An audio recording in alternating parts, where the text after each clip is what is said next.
นสืบวันหวยแลดบ่ตกจมสุดกว่าแทงเย้านามังเผาก็เดลืมมังเผาก็เดต้องคือป่าหรือมีไว้ก็หนึ่งเป็นมือขึ้นปองเจอลูเมื่ออันปนมานานอย่าทางว่าสายเหตุใด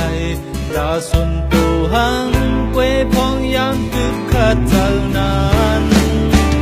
น้องลีหูถึงอยู่ลองสายอังไหลยามเมื่อเข้าการงานเตะ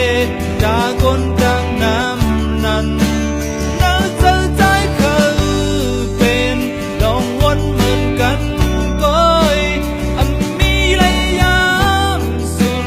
โตนับว่าใจมันอยากก็มองเสือบรรพุน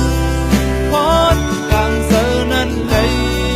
ยอมคำเสือว่าดังหักใจเลยยอมน่าสร้างคือ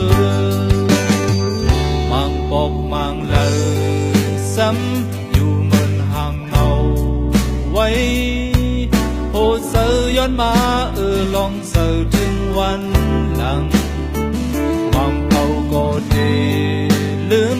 มังเขาก็ดีต้องคือป่าหรือมีไว้ก็หนึ่งเป็นมือสามคืน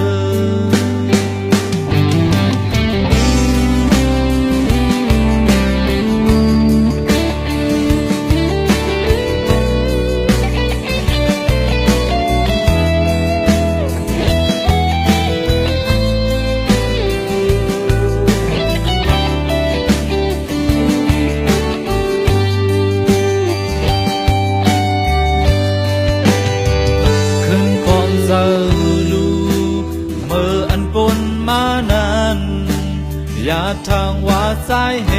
ตุใดกาสุนตูหังเกวพองอยากตึกขัดเจ้านั้นน้องลีหูถึงอยู่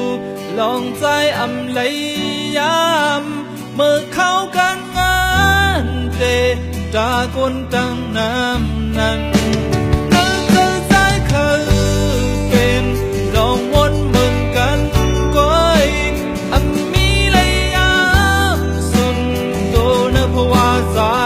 มันอยากก็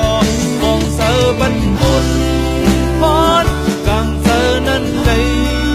ยอมทำเสือว่าดังทักใจเลยยอม